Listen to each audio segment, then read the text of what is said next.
Coming up from Oshkosh, celebrating a home building phenomena. The kids are the future.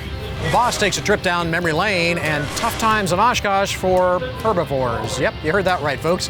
AOPA Live this week begins in just a moment. Celebrate 20 years with Magnus Aircraft by building and flying your dream. Quick handling, fun, and capable kit aircraft models to suit your flying passions. Get the best performance per dollar with Magnus Aircraft.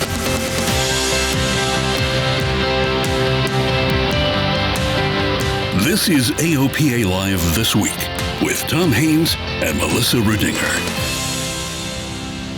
Hello everyone and welcome to Oshkosh. This is our third and last show from AirVenture 2018, and what a show it's been so far.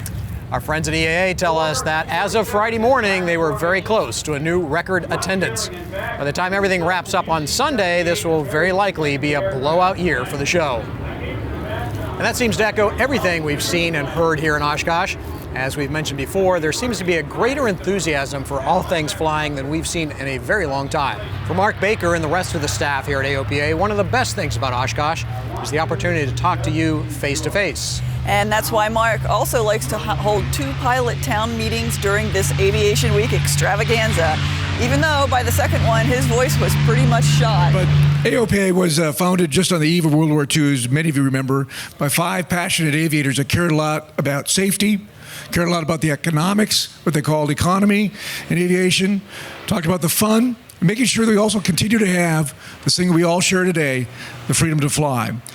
That mission remains the same, and we'll continue to grow it, about how we're going to inspire younger aviators, how we're going to connect with future aviators and keep them involved, and then support this community so we still have this freedom to fly 79 years from now. It's really an important part of our mission. And an important part of AOPA's mission is what we call advocacy, watching out for you before Congress and the regulatory agencies. Things like basic med and fighting off ATC privatization show that you and your association are awfully good at that. We are punching above our weight in Congress. This is a relatively small organization. 3 congressmen, all very important to general aviation, dropped into our pilot town meeting. And while we've been very effective because of you, some things like privatization are a never-ending battle. We can't tell you how much your group, this group, our group, matters. Your voice does get heard, and the work that Mark, Jim, Tom, others do is essential.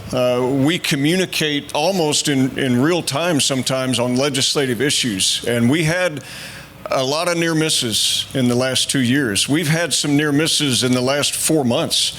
We have stopped this, we have killed this, we have bayoneted this. It is a zombie that keeps coming back. If you ever thought you weren't relevant, then this last ATC privatization fight, I assure you were. We had members of Congress come up to us and tell us, please tell the members to stop calling that, and that's what it takes.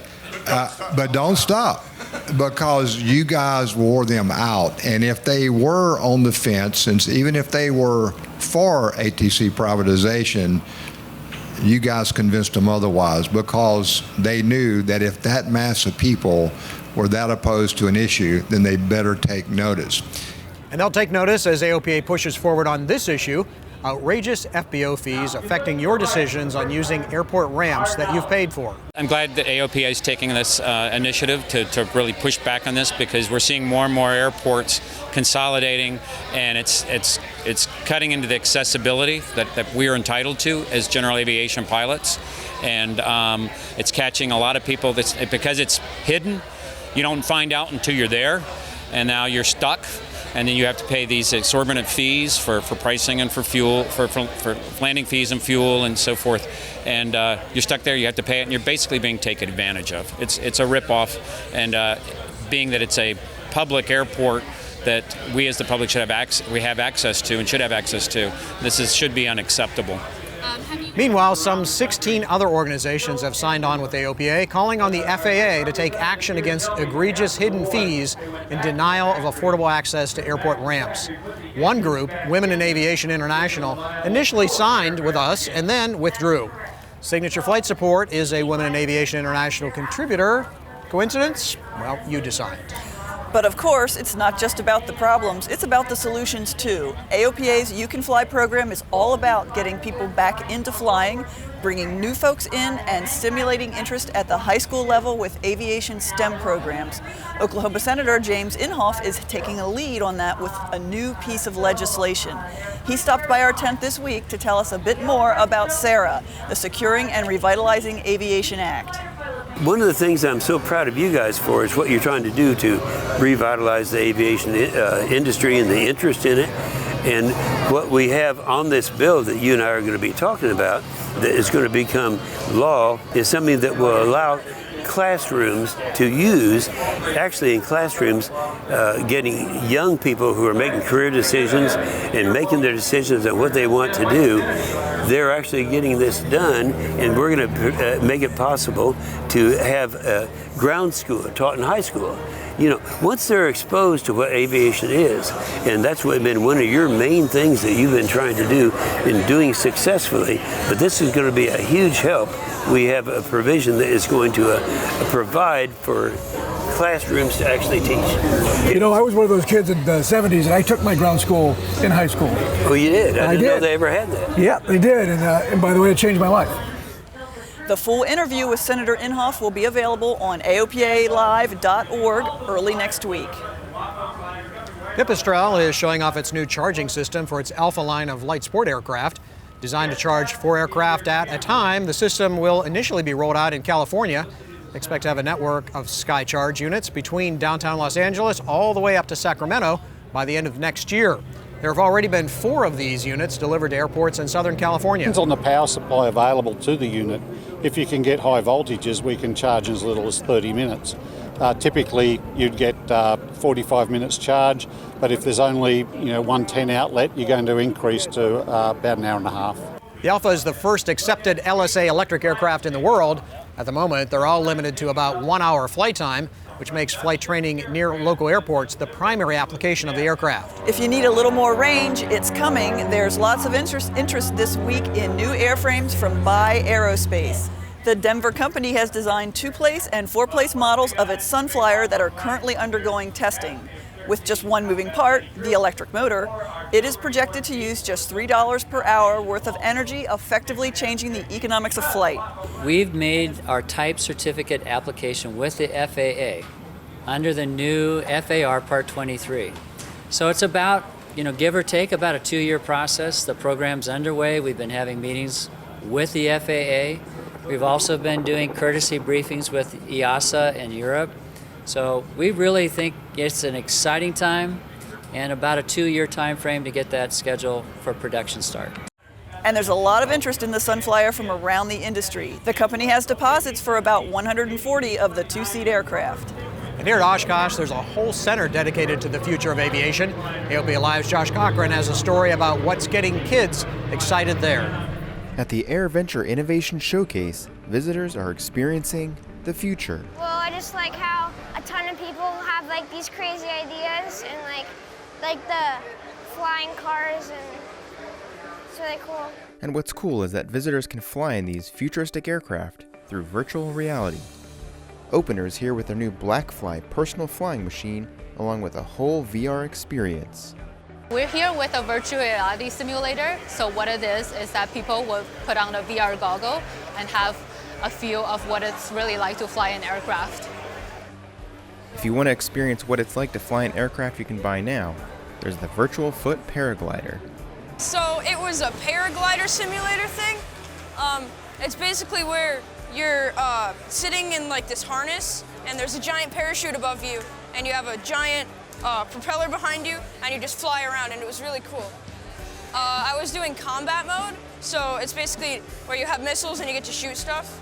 So that was really fun. Oh, it's all geniusly designed. It can't get any more real. You're literally swaying. They've 3D printed fans to blow in your face. You can't get more real than that.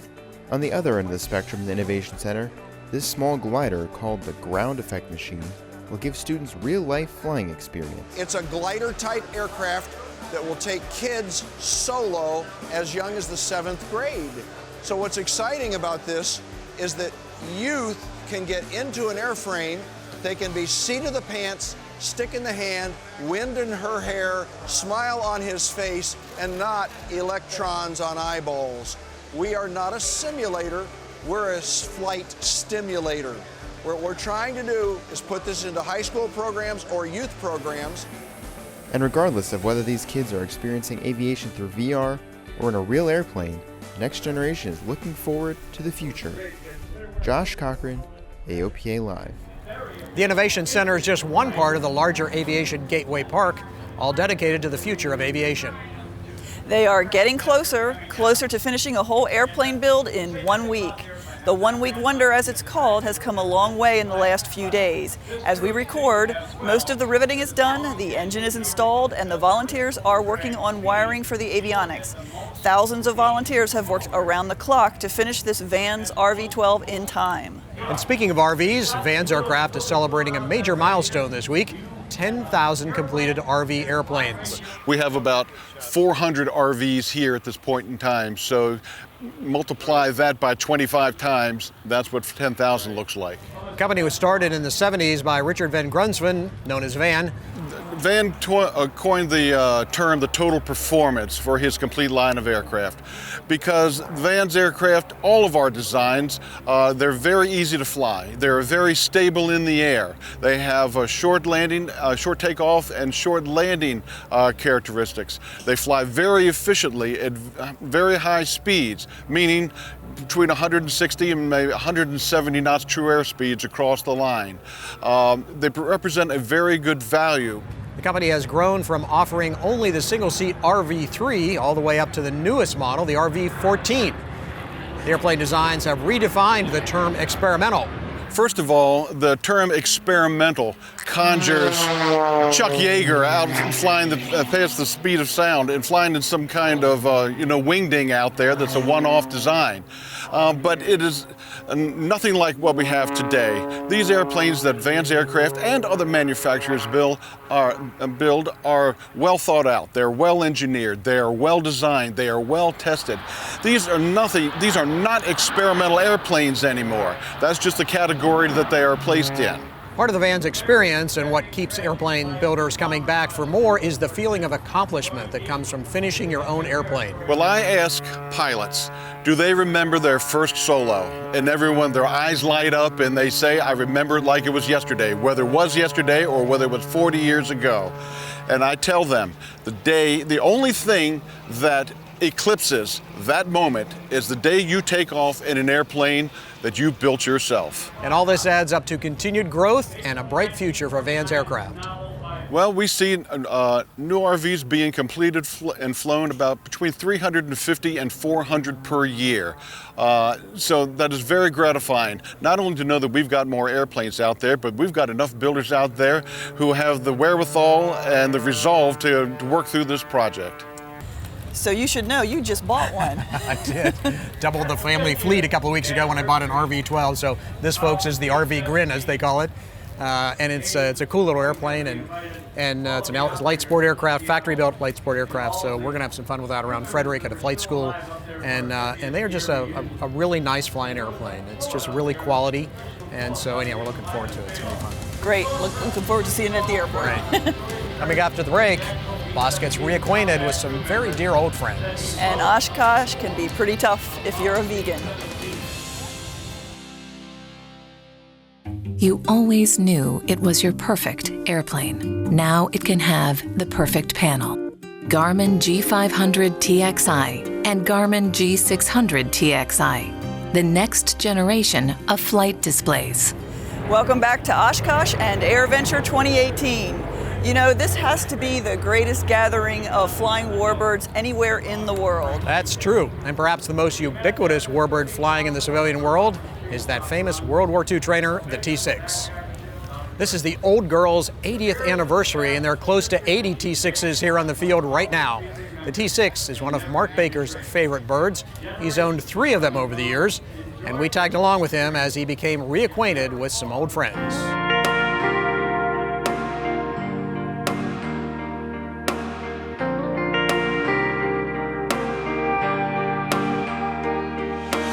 It's just 3 really experienced T6 guys talking about the owning T6s. I'm just an experienced owner. I'm not an experienced T6 guy. Airplane's as honest as stay as long as a good airplane. You've taken care of it really well. I mean, it's hard to believe the paint's that so good. Yeah. I'll tell you, one of the instructors early on in my first really ugly T6 blew with it, leaked oil like crazy. We're out doing checkout, kind of get used to the thing, and I'm fat, dumb, and happy. We're cruising along back to the airport, and he jams the opposite rudder, throws stick over here, and it went unhooked like that. I mean, it was like a nanosecond. I barely had my seatbelt tight enough to hold myself in this stinking thing. And he said, that's what's going to happen to you if you don't pay attention to this airplane. It's the gateway drug to warbirds. It is. No doubt. Although, as they say, they should have taught you the Mustang and then it'll turn you loose in this thing. Yeah. It's a real airplane. And I happen to think, though, if you do aim it that way, it will go there. Yeah, and you can cross country in this airplane. It doesn't beat you up. I mean, I go 6.5 hours to Florida in it to go to the clinics and the air shows. It's one fuel stop. This is a G model. It's got a little more gas, and I need to stop probably before the airplane does. And the flying airplane population is coming back to the T6. We had 92 registrants at our clinic in Dubuque. Wow. Almost 50 T6s. I'd say the average age of the owners is going down, and the enthusiasm is coming up. Nice to hear, Mike, because this airplane's going to be around for another 80 years. Absolutely. We're already planning 100. And there it is, beautiful airplane coming by. I just love the look of them. He does love his old airplanes. Yes, he does. He's in his element for sure. He definitely is. I got to fly the last T6 that he had a little bit, and it's a pretty cool airplane, I got to say. Not easy airplane to fly, but it is great to be in those warbirds and feel the nostalgia of flying something that has a piece of history like that. It's pretty amazing. Better to see him here than in a museum. That's for sure. And now to something new to the U.S. Magnus Aircraft came to AirVenture for the first time. They brought their Fusion 212. The company hopes the airplane will be used for flight training in the future. It is an SLSA. Cost for the base model is around $140,000. AirText announced a new box, a portable one that allows passengers to text in flight. We're introducing a portable unit. It's called AirText LT. And this is a unit that allows 6 people on the airplane to be able to text simultaneously to people on the ground. It's neat. It operates over Bluetooth. So you have your application on your phone, and you just open up that application, and you can then go to your contacts. You can send text messages to them. At just under $5,000, the AirText LT costs significantly less than the certified version. And N-Flight announced a new product to bring more affordable noise-canceling headsets to the cockpit. We are In-Flight Mic, and we've come out with a new one called the Nomad. It's kind of our pro version. What this is we are giving you an option to transform any consumer A&R headsets, so the ones you buy on Amazon, Best Buy, anything like that. They're really high quality now, and they're actually designed for passengers in the back of the plane, so they're for an aircraft situation. We are now making them available for use in the cockpit. So what we do is we add our A&R microphone. It is universal, so the connection point means that we are using 2 3M dual locks, so they snap together, and then it plugs into any 2.5 millimeter, or we have an adapter for a 3.5 millimeter port. So whatever headsets you have at home that you're using to watch movies, listen to music while you're jogging, you can now use those in the cockpit as well. The mono version of the N-Flight mic costs $249. And finally, whenever a bunch of pilots get together, there's always those that feel the need for feed. But today's pilot isn't satisfied anymore with a greasy burger. Within the flying community, we have carnivores, omnivores, herbivores, both vegetarian and vegan, in a place known pretty much for brats and cheese and, well, a lot of beer too. Can everybody find food nirvana? We sent Paul Moses to find out. In many ways, being at Oshkosh is like, well, being at the state fair. It wouldn't be Wisconsin without lots of brats, cheese curds, and everything else to satisfy your carb-craving, protein-packing palate. Which brings us to Jo Kinneby. She traveled all the way from the UK and found a treat that made her day. What do you think of the food choice? Much better this year, definitely. 2016, yeah, I struggled. But it was all chips. It was chips, burgers, chips. And it was like, Turns out Jo isn't alone. She hasn't chased off the chips. They're still hot out of the grease, but if you're vegetarian or vegan, yes, there are options. There's vegetable fried rice and egg rolls on hold. We found veggie burgers on the grill, and Zach Wendelberger making what else? A Greek salad. Okay, it's on a stick. It starts off with a wedge of iceberg lettuce. You get a whole tomato, purple onion, pepper, big old hunk of feta cheese. Myself, I'm more of a pulled pork guy, maybe a bratwurst here and there, but every now and then I do try to, well, eat healthy, like a vegetarian maybe.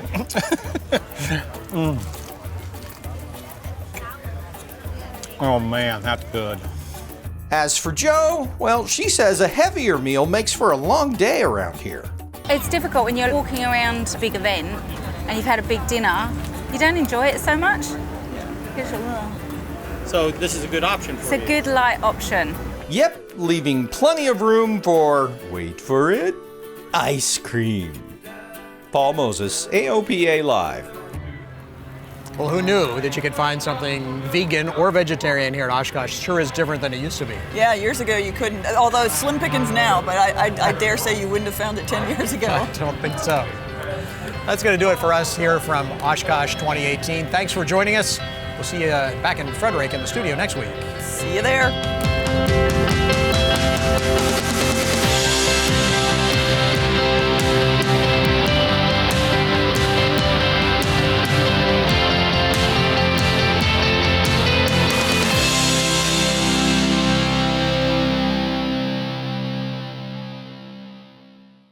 Purchasing your own aircraft is an exciting experience. AOPA Finance simplifies the process, saving you money with lower interest rates and hassle-free loans, so you get into your new aircraft sooner. AOPA Finance, the right approach to buying an aircraft.